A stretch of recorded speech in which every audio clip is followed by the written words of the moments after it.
that's what we are. And let me also put it on record. Yeah, right. Great.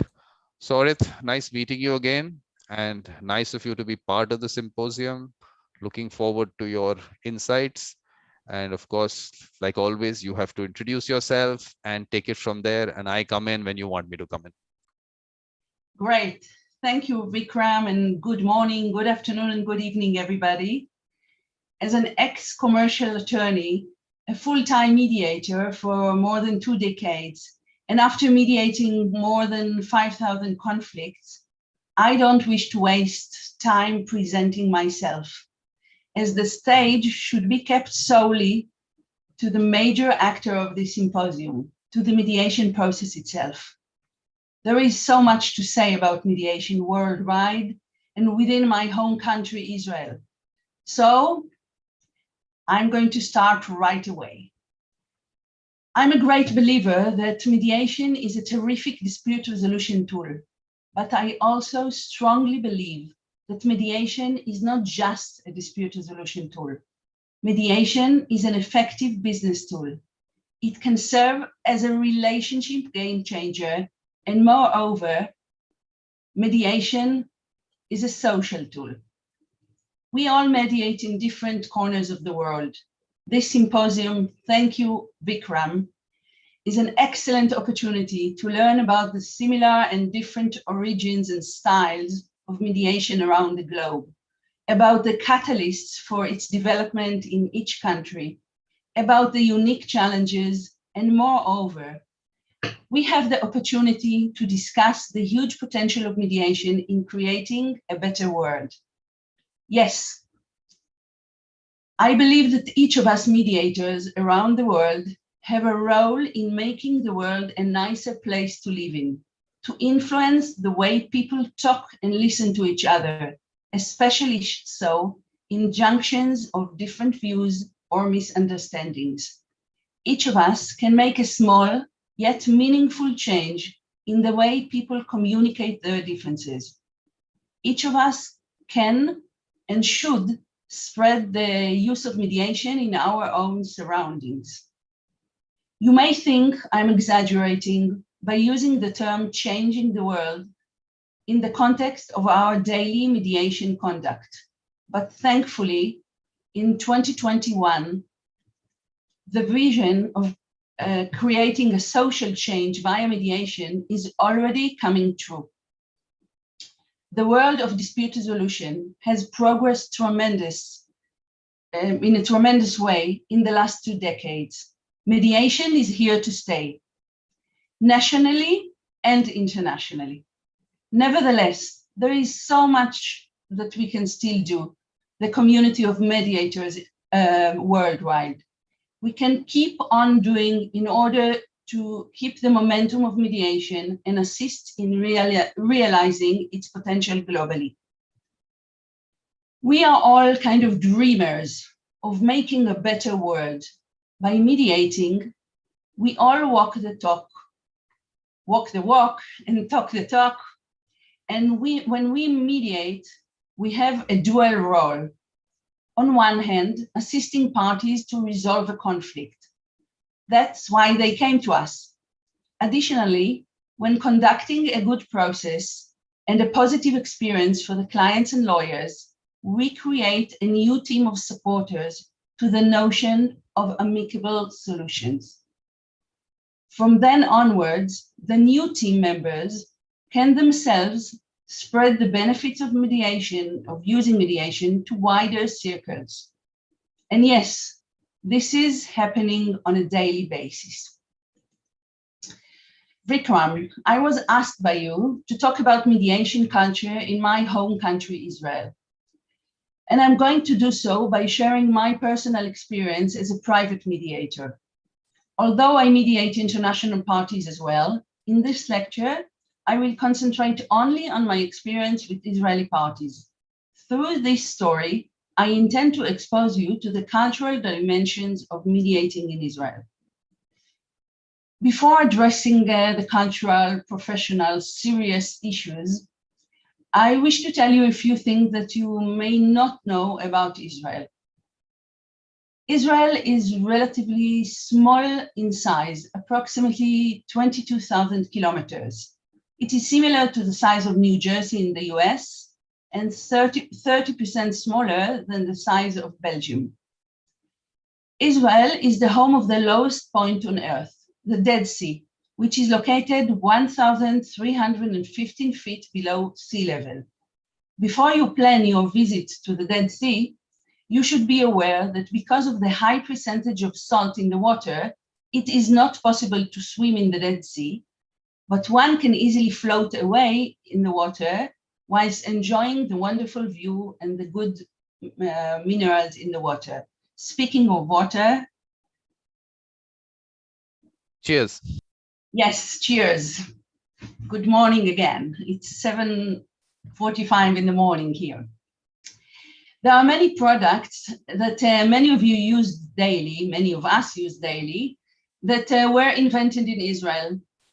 The cherry tomatoes, the navigation application Waze, the Discon key, Mobileye, the artificial intelligence self-driving system, the voicemail technology, the flexible stents for the heart, and other life-saving medical devices.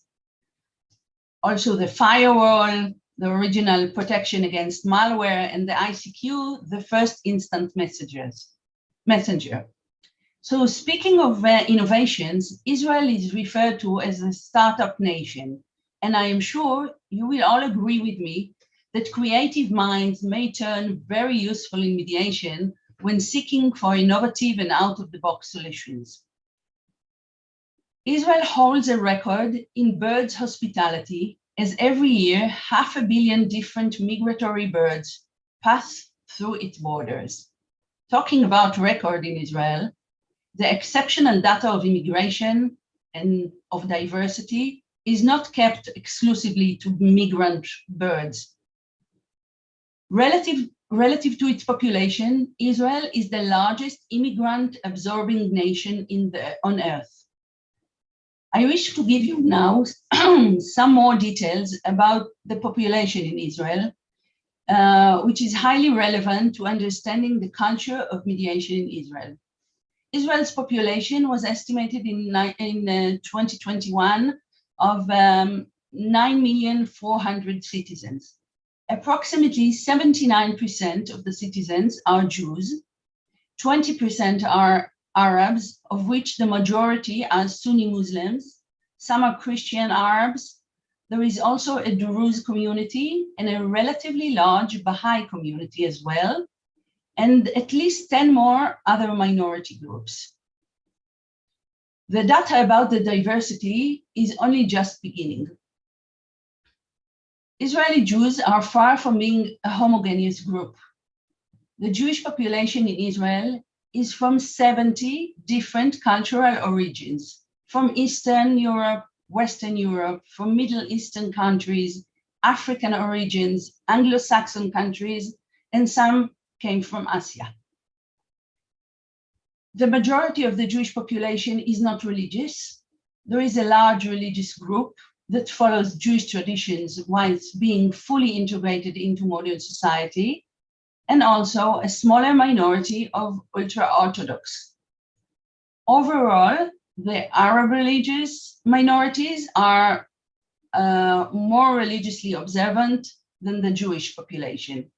Yes, as you can see, Israel is a unique kaleidoscope of different religions, traditions, backgrounds, and colors, a kaleidoscope that is vital when trying to map the culture of mediation in Israel, as well as the unique challenges of being an Israeli mediator. It's all different groups that together constitute the state of Israel's population, live together under Israeli law, and some ethnic groups have their own parallel set of rules and different methods of conflict resolution. Israel's past, present, and future culture of dispute resolution is influenced by this diversity and diversity of backgrounds and contrasts. Nevertheless, these contrasts are what make my life as a mediator interesting and more fulfilling. The cultural mosaic that is present as a present factor in mediations almost on a daily basis is in some cases to an external level, makes my life really, really interesting. It feels sometimes like going in a cultural maze. Every day, the maze changes. As mediators, we are required to have an awareness of the cultural changes existence and of the potential consequences of such multicultural diversity. I will now continue with some more relevant facts, but a little bit water before. For the existing religions in Israel, Judaism, Christianity, Islam, Druze, and Baha'i, the land of Israel has a significant importance. For the Jews, Israel is the promised land. For Christians, Israel is the Holy Land, the place where Jesus lived and died. For Muslims, Jerusalem is the place where Prophet Muhammad ascended to heaven. The Shrine of the Bab and the administrative World Center of the Baha'i religion are located at the Baha'i World Center in my hometown, Haifa. The tomb of Nebi Shuaib and the tomb of Jethro are an important religious sites for the Druze believers, and guess what? They are all also located in Israel. One land, so much history, and so many different and sometimes conflicting meaningful beliefs, values, and cultural backgrounds and aspirations. My description about the religious diversity may sound complicated and like a fertile hub for many interpersonal, civil, and commercial conflicts. But hey, don't worry. There are some good news. All religions strongly support the concept of mediation. All of the above religions that together constitute the Israeli mosaic embrace the belief that people should live peacefully with each other. All religions are based on the idea that conflicts should firstly be resolved between the parties themselves, if possible, of course, and that if not, they are encouraged to seek the assistance of a third party, a mediator, in order to solve their differences, because resorting to the legal system is the last resort, just in cases where any other agreement could not be reached. The different religious textbooks, the different religious textbooks all encourage believers to engage in mediation in an effort to come to voluntary agreements. Each religion and its own texts, and each religion with its own context. But there is definitely a common cross-religion theme for promoting reconciliation and forgiveness between disputant parties. Religion peacemakers, be them the imams, the priests, the rabbis, or other spiritual leaders, are traditionally acting to find amicable solutions. It is also well known that religious values and religious beliefs are some of the interests that can motivate parties to settle. So, theoretically, due to the unique cultural puzzle of the above-mentioned religious and all the guidelines, one could expect that Israel would be a leading example where most civil, family, and commercial disputes had been solved peacefully between the parties themselves, or, when needed, with the assistance of a mediator. I will now use the word of a wise man, Albert Einstein, who is quoted for saying that in theory and practice are the same. In practice, they are not. When I started my journey as a young intern in the Israeli legal system, the theory of mediating conflict as a better option than litigation that was based on solid religious foundations of thousands of years was far from being a reality or a common practice within the legal system. As you heard from other previous speakers, the Israeli court system had been loaded with ever-growing number of claims since the country's establishment in 1948. Back then, when I started my journey in the legal world, the prevailing culture of dispute resolution was an automatic pilot. Most disputes found themselves litigated in court.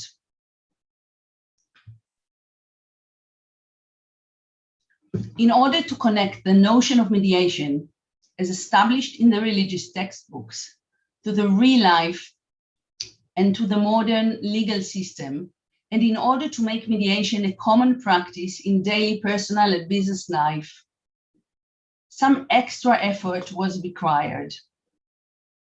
As I promised earlier, I now invite you to travel with me backwards in the time tunnel in order to understand the progress mediation has done in Israel. This will shed light on the expedition between the religious roots of the idea of mediation towards a well-established, commonly used mediation reality. So I want to start by sharing with you two major events that occurred in 1992. We've just traveled back in the time tunnel. We all look much younger. And the first event in 1992 was made by Israeli legislator who changed in 1992 the Courts Act in order to include mediation in the legislation as a legitimate ADR tool. Mediation was implemented in the legislation almost 30 years ago, but back then it was barely ever used. The second major event that happened in 1992, which I assume none of you have ever heard of, was me doing my first steps as a legal internship in the Israeli legal world. Well, none of you have ever thought about that major event. I started working in a commercial law firm, negotiating for my clients and representing them in courts and arbitration. Back then, I never heard of mediation as a method of dispute resolution, despite of the strong and wide foundation that assimilated mediation as a favorable dispute resolution tool in the Israeli culture. In my first few years as a lawyer, mediation was never offered to me or any of my clients by any judge or counterparty. After a few years of litigation, I understood that winning a case did not necessarily solve the whole scope of my client's problem and didn't necessarily provide a full remedy to my clients. Sometimes the judgment came too late, too little. Sometimes the enforcement was very problematic, and therefore the judgment was not so useful at the end.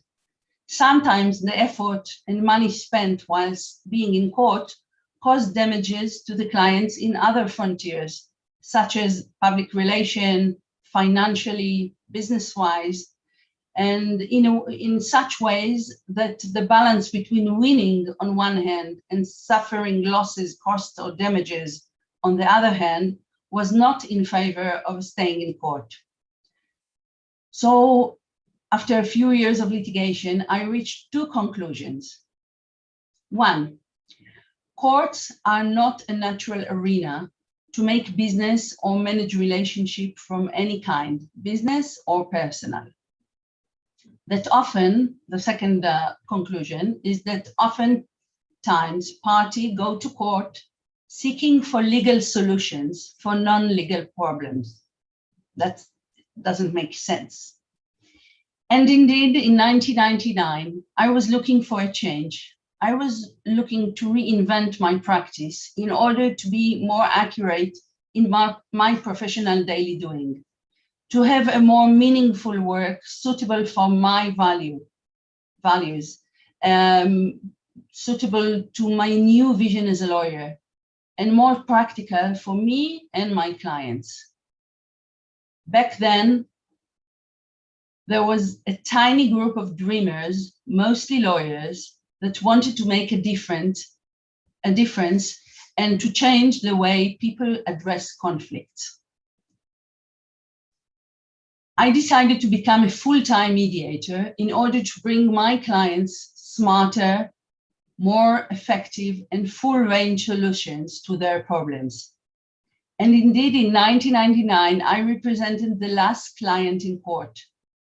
22 years have passed, thousands of mediation processes in 2 practices, one in Haifa, my hometown, and one in Tel Aviv. And not even one sole client in the classic meaning of the word. Mediation has changed the focus and the culture of my work. It is no longer a client, one client that I'm working with. As mediators, we only have a group of clients. Every group is unique in its special combination of parties, attorneys, unique issues, problems, disagreements, and cultural mixture. Every group is unique in its way, but all groups have a common task, aiming to move from the arena of problems to the arena of solutions, and to do so on their own with the help, assistance of, but not the authority of a mediator. This is a different way of thinking. This is our job as mediators in Israel and worldwide to make a difference in the party's state of mind and personal business situation, and to support the theme in the journey for the safe land of solutions. Furthermore, it is our task as mediators to create an environment of patience and respect, one that will encourage the parties to act as a team in the room, taking responsibility and working together to solve a problem by finding smart and comprehensive solutions. Even though at moments it may seem like an impossible mission, it is the mediator's task to manage and navigate the process, just as was described in our different religious textbooks. At the beginning, when I started mediating, much optimism was needed. The situation in Israel 2 decades ago was of almost no awareness to the process itself and of a lot of mistrust and prejudice against it. I am so happy to say that the mediation market in Israel has made a huge progress during the 22 years of which I can personally testify. On one hand, during all these years, nothing has changed. The mediation process I manage today is the same process I did in 1999. I still feel so excited to mediate.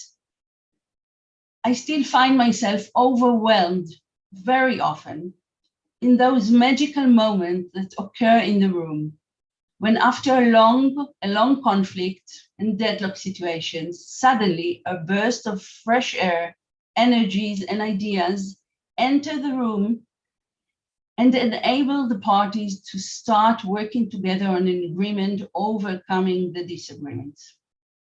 On one hand, I'm telling you that nothing has changed. But on the other hand, mediation in Israel has changed tremendously in so many aspects in the last 22 years. And I will now talk about each angle of tremendous change. The position of the process in the Israeli legal system has changed dramatically. From being in the late 90s, the disrespected, rejected process in the system, which was barely ever used, mediation is today commonly used, and recently in 2019, it became mandatory to try mediation before going to court. Many more aspects regarding the process have changed. The responses of to my professional choice. When I chose to become a mediator back in 1999, my friends and colleagues thought I lost it. Really, I received really, really bad comments. I was advised to quickly get back to the track and return to being a normal lawyer. The arguments against my choice were that soft methods of dispute resolution are not suitable for the complex and diverse multicultural Israeli society, which is located in the neighborhood, challenging neighborhood of the Middle East, that the process is only a gimmick and that it won't stay for long, and that lawyers wouldn't approve because or be accustomed to the process, and that that it will not be worthwhile economically to mediate. As the years progressed, the responses have changed from disrespect to my professional choice. I chose to focus solely on mediation, to a full support and appreciation today. This turnover in the attitude and responses show the tremendous change in people's mind towards the possibility of solving cases via mediation, in their willingness to participate in mediation and in choosing mediation for maybe their personal or professional choices. Everything has changed. Also, the consent to take part in the process has changed dramatically as well. At the end of the last millennium, courts started to offer parties and lawyers to participate in mediation. Back then, it was very difficult to persuade parties and lawyers to arrive to mediation room, and we actually had to beg people to join the process. We had to put a lot of effort in bringing the parties into the room. Many refused, but the one who actually came and experienced a good, effective process became ambassadors of the potential and advantages of mediation. Today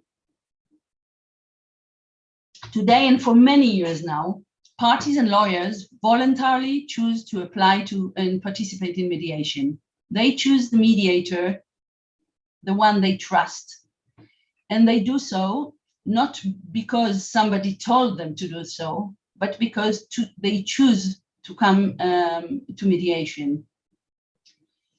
They want the private market keeps on growing and developing alongside the compulsory mediation program that was, as I said before, integrated in 2019, that also exposes audiences to the advantages of mediation. Let's talk about lawyers, the lawyers' attitude. Lawyers who were suspected to be the strongest opposition to the process, and believe me, they were, and the potential sabotagers, are today the first to offer mediation to their clients when identifying the right and at the right timing. And they were and still are full partners in the team of professionals that aims to help us find the solutions. We all the professionals in the room are there to help the parties to find agreeable solutions.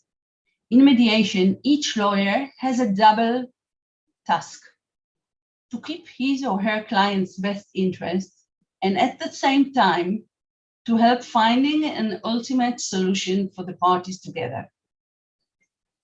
The type of cases that is mediated today has also changed. In the first years, mediation was a taboo for many organizations, especially the large ones, such as all the financial industry, the banks, the insurance company, the local authorities, the different government bureaus. They all refuse to mediate. This has changed completely, and those refusers of the past are replay players.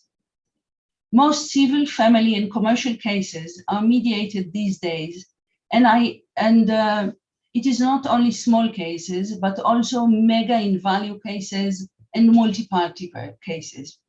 The private mediation, as I said, wow, it's really, really in good growing stage.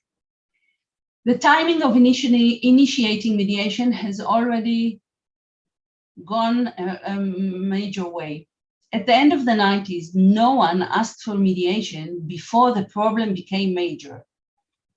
Before there were a heavy volume of legal papers, and before the parties saw a judge and suffered from high costs and the frustrating pace of the legal proceedings.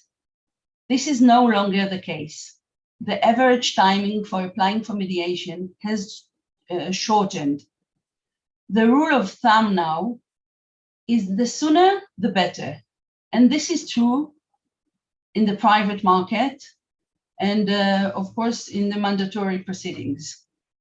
Many parties even apply for mediation at very early stages of the conflict, sometimes even as a preventive tool, as a business tool or personal. Mediation has made a long way into the center of the Israeli legal system, and it's here to stay. The culture of dispute resolution has changed into a problem-solving theme instead of a battlefield for winning and beating the other side. I now want to connect the dots and share with you the unique cultural challenges that exist when mediating in Israel, and especially in Haifa, my hometown. I divide my time between my office in Tel Aviv and my office in Haifa. The two offices are an hour away. Tel Aviv is the business capital of Israel and the biggest metropolis thereof. Haifa is Israel's third largest city, known as a multicultural city, and is commonly portrayed as a model for coexistence between Arabs and Jews.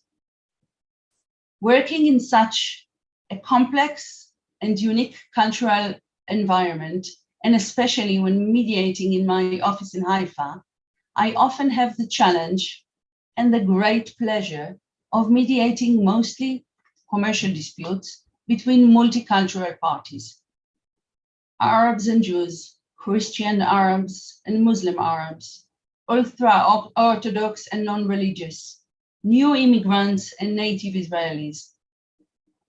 They all live in the same city, same country, under the Israeli law, but in such diversity of population, there is a potential for a greater variety of sources of conflict.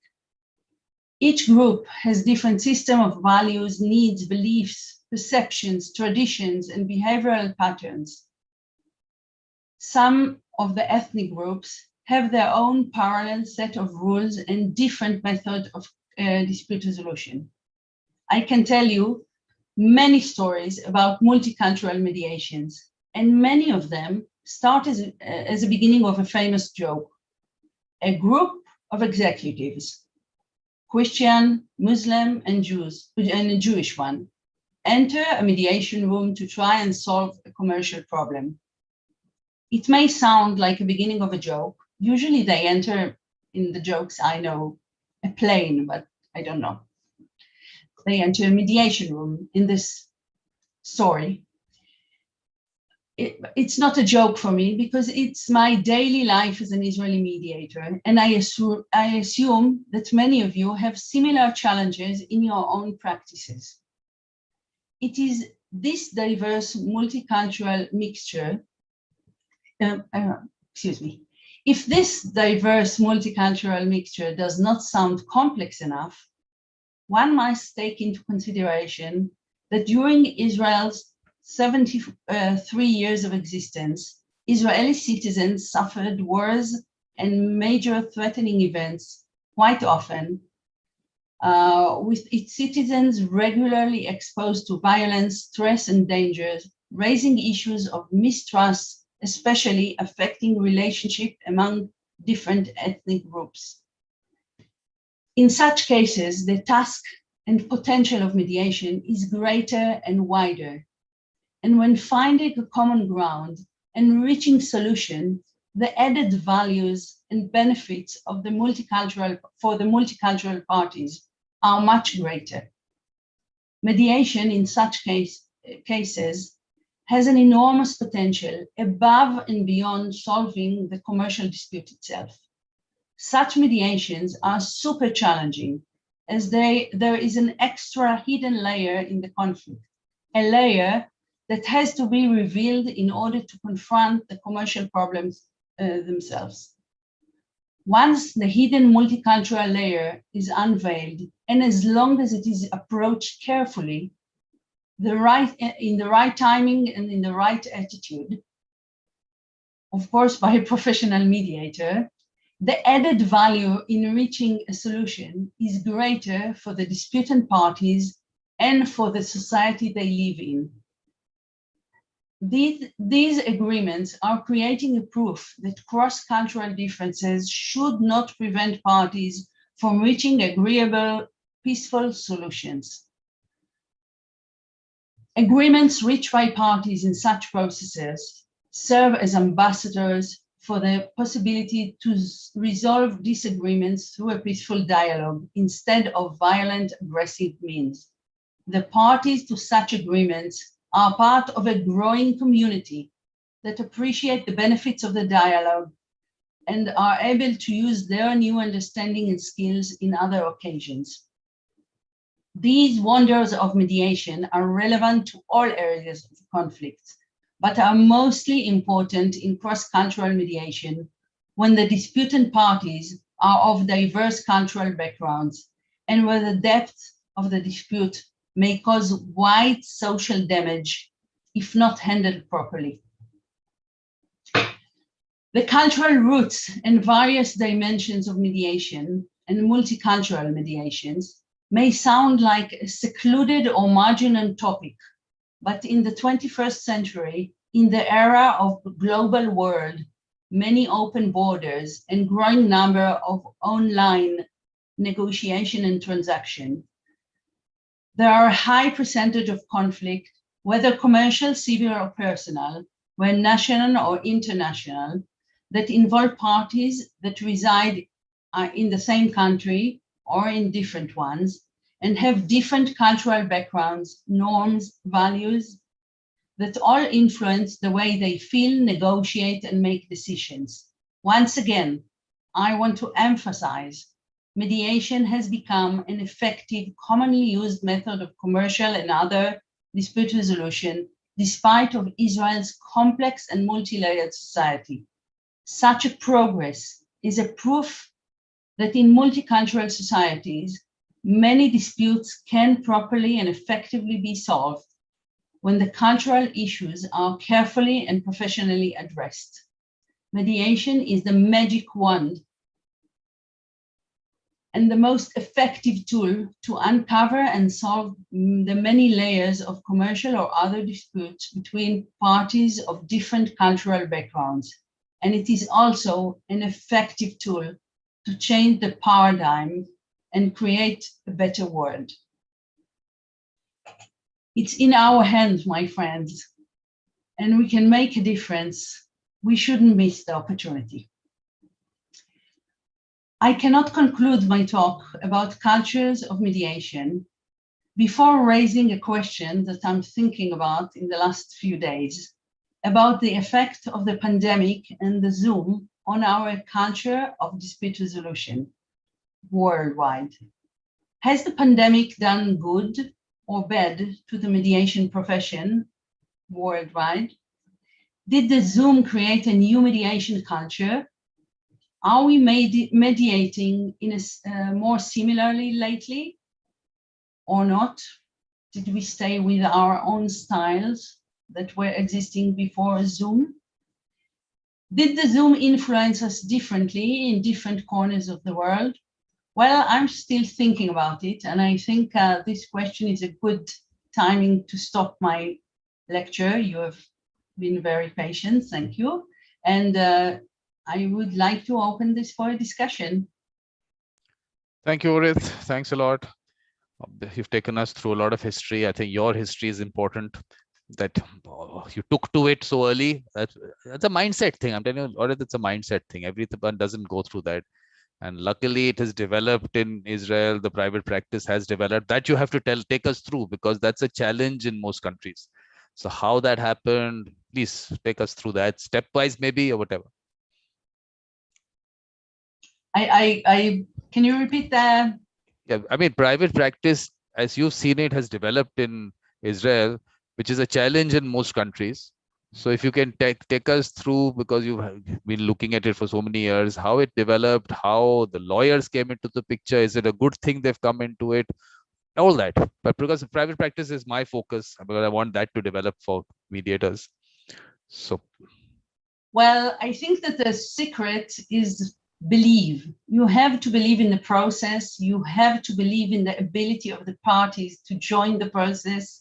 And if we have this belief in the process, in ourselves as professionals, and in the parties and lawyers, it's like magic. It's just happening. I could never anticipate what happened to my practice when I started mediating. I just felt that I'm doing the right thing.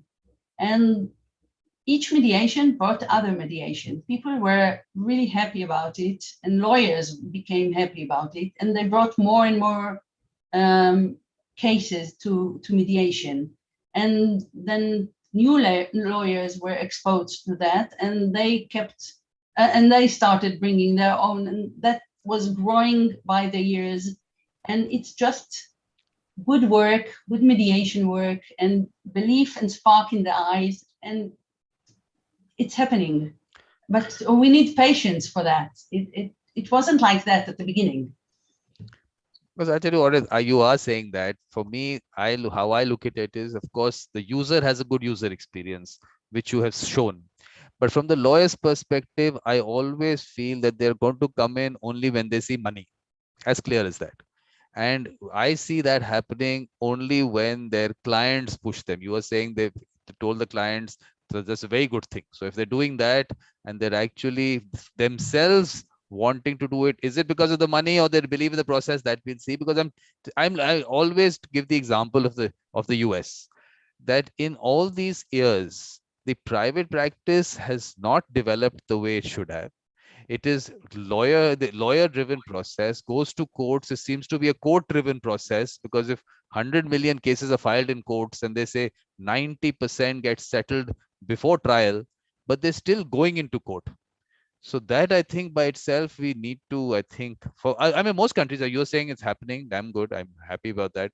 But I'm saying for other places, this experience of yours has to go out, and how it happened. Because if it's a lawyer driven process and the mediator doesn't get anything out of it, which is what I see in the US, that's a problem. But if you're saying that the mediators are also getting remunerated well, the practices are developing, I mean, I think that's a very good sign.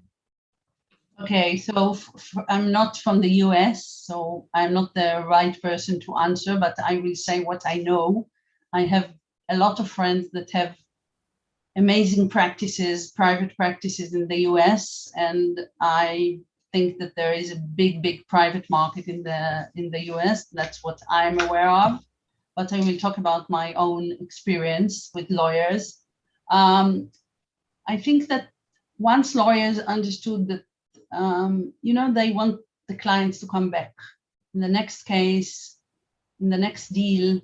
And once they understood that they give the best service to their clients via mediation, they started pushing towards mediation.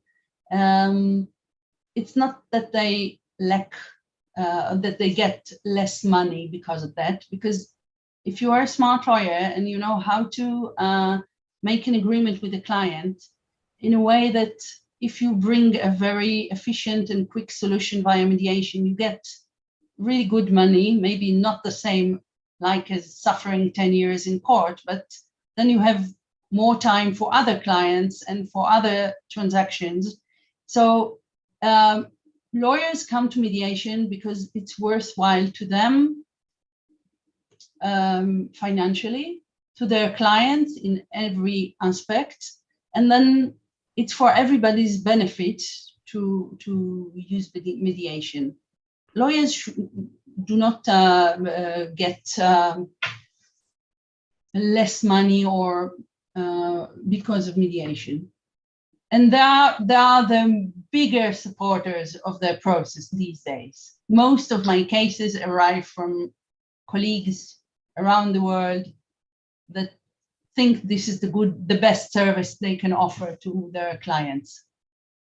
But Orit, did you manage? Would you see the session with David Shimoni? He has a very interesting research that he's done. Did you have a look at that? I'm sorry, but I didn't Okay. have. So basically what he's done is, I mean, he's researched on the Jews from the Balkans who came into Israel, and what he's working on is that they have, of course, have their traditional way of going about it. But the issues there are that the rabbi or whoever does it will tell people what to do. So it's more about kind of deciding or that kind of thing. So how he's looking at it is a hybrid model where so-called modern mediator and the traditional mediator co-mediate, and so that they balance out the negatives and bring in the positives. So that I found very interesting. Have you had? Yeah. Well, I'm not co-mediating almost. I mean, I think I can count on one hand the amount of co-mediation I've done during the years. So this is not my experience. Regarding religious leaders, and I think that whatever can be solved within one's own group is fine, is great. And if there is a good local mediator, religious one, and the parties trust them, that's amazing.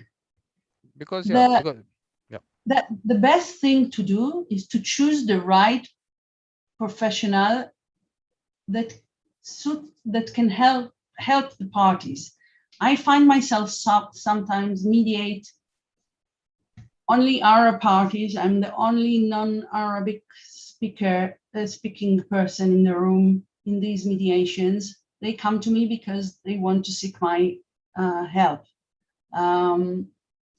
I find myself mediating with ultra-Orthodox Jews that would never really seek my company in any other circumstances, and I try to assist them. So I think that whatever works is fine, and if co-mediation works in a specific situation, that's excellent.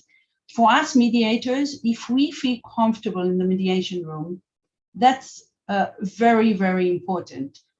I found that I don't like so much to co-mediate. I feel much more comfortable mediating myself. So that's what I do. And my colleagues that co-mediate and bring their best via co-mediation, they help the parties that way, and that's excellent. And the parties, there are so many people around, they should choose whoever can give them the best service to this specific conflict. But I think how I found it important is not because only it's a rabbi, other people also, they trust them. Like you said, if they trust them, they should do it. Because how Chuck took us through the statistics in Israel, and it's a very litigious society. There is a lot of matters which go into courts there. In the courts there. So in that reason, I felt that if the community level, if that can be strengthened, I thought that was a good way. If you go, because ultimately you don't want people going to courts because there is an expense to go to courts. So if we can develop it there, so is that happening? Is there something happening on the community level as you see it? Yes, there is also some community mediation. I'm not aware of the statistics, but I know it's going quite well. And everything mediation-wise is developing and growing. That's the best news. I don't know where we are going to be 10 years from now, but I definitely see us growing mediation-wise, and this is really important. It is changing the culture and the way people communicate with each other. Wow. Because I tell you, obviously you're not from the US, and I mean, that's not the area we're discussing right now. But why I was bringing that in was because a similar thing where the lawyers are wholly participating in it, and the court system is where it's all happening. At the community level, if I see the statistics, there only they say, I mean, that's the statistics I found, is only 400 community mediation centers, only 400,000 matters going. I mean, that statistics has to be, I think, has to be checked. If that's the truth, then if that hasn't developed, and you develop it through the court system, very good that the mediation is happening, but it seems that it is going to few, and it is the mediator who's not getting anything in the court system. He comes in thinking that the lawyers will recognize them, give them private work. That doesn't happen. They get disillusioned, they move out, a new group comes. So in that sense, we should not be repeating that. And if Israel is moving in a different direction, it's damn good. I mean, that's really nice. I think that the US is not one box. I mean, in California, as far as I know, it is a process driven mainly by lawyers, but it is not the case all over the US, as far as I know. And also in Israel, I think that part of our role as mediators is make sure that the parties have a voice and a choice in the process. I think I regard the lawyers as my partners in the process to assist the parties to push forward the process. But having said that, it's not leaving the parties themselves without responsibility and without a real place in the mediation. And well, I don't know how it happens in other places, but as I said before, when the parties are happy, the lawyers are understanding that this is for their interest as well to join mediation, and then it's happening. And I think that professional that starts in the court system, and as far as I know, and I know it from Israel and from the States as well, if they do a good job, they start growing a good private market as well. Because that's I mean, that's what I'm saying. You have people who have told you that. People on the other side tell me that's not happening. They're not getting work, although they've tried their best through the court system. They've been there, getting nothing there. It's kind of free, and that system did not develop there. So I don't know. Let's see. Every country will have its, obviously has its specifics. But because I'm a major critic of the whole way of going through the court system, because I feel that courts and mediation are totally different areas. It's a different method of dispute resolution. And if the look in our cases, the as colonial, I mean, as colonies, I think that whole way that the courts were given to us, and the courts are only place where dispute resolution happened, and the traditional methods were, I mean, just kind of finished. The attempt was that in some countries also. So in that sense, they have to remove that from the mind. So psyche has to be changed. That look, courts are not the only place where dispute resolution happens. It happens at home. It happens in communities. It happens when you find someone. So in that sense, I think, of course, because I mean, like if I see I'd say the large numbers he talks about in the courts coming into the cases being filed in the courts. So there is a lot of thing that needs to be done at the ground level so that the people don't go to the courts at all. So I think there is a lot of work for good mediators like you. So I think there is a future. Patience. That's the magic. A lot of mediators are leaving, are not having that much patience all over the world. They're How like I can you told you, be mediator Andrew. without how can you be mediator without being super patient? No, I tell you why my problem. When I see even one mediator, Andrew Miller from the UK, he gave us his statistics. He says 18,000 mediators are there in the UK. Only 500 have work. Can you What? imagine? Yes, that's his style. He's on his session. You have a look at that. So imagine what the situation is. These people have been trained and everything, thinking with that hope that I'm going to get work. When I see their situation, I want to be optimistic. I am optimistic. If I get people together, I do this symposium and everything. But for that individual, when I talk to that individual, and that individual in that call says, I don't know why I got into this. I have to motivate him or her, and I have to go through the whole thing. No, have patience or be positive. There's lots happening there. He has to run his house. It's a livelihood he Yeah, has to do on I a agree daily with that. basis. Not a daily basis. Not he doesn't have 10 years to go without running his house. So I don't I want that to happen. And as fast as we can stop it is what my move is, that I have to get them work, because Ken Cloke talks about the role of mediators on a larger level, social problem solving and all. If he cannot run the house, he doesn't get livelihood, where does the larger role come? So I I have agree. to, my focus is on that, how to get them work, not to show that mediation is happening. In the US, I'm telling you, everyone I've talked to, mediation is happening in the court system. Mediators getting nothing out of it. So they are now critics in the court system, I mean, mediators who's talking about it, but who's going to talk about it? Private media people who only have a private practice, like me. We have only a private practice, not connected with the court, so I can talk about it, criticize it. How are the others going to do it? So there's a lot. I mean, I'm talking to you all because I am saying that although you are not in the US, and not, I'm also not in the US, but for me, the larger development of mediation, because you are also doing cross-border mediation. So if Yeah. mediation develops everywhere, it's good for all of us. And I see it as a large pool with the online mediation happening. I just see us as a global pool. I go beyond countries, because today in mediation, and always, it will not be a criteria. And with the Singapore Convention saying that it is wherever you do it, it can be enforced in a country that has ratified it. So your country might not even have signed it, but you can still ratify it there. You can still enforce it in a country that's ratified. It's a damn good thing for mediation, as a cross-border mediation. So there's lots in terms of that. But thank you very much, Orit. Last words, Thank you. please. Your last words. I mean, not your, again, I keep saying not your last words. They're concluding Yeah, words. that Concluding. sounds. And yes. I'm sorry. Please. I really salute you for this project. It's amazing, and I thank you for inviting me. And I'm looking forward to hearing Kato after me. Perfect. And although your personal difficulty, but you're still with us and you've given us so much time, I really feel grateful for that. It's a Thank you pleasure. very It was a much. pleasure. Thank you, Vikram.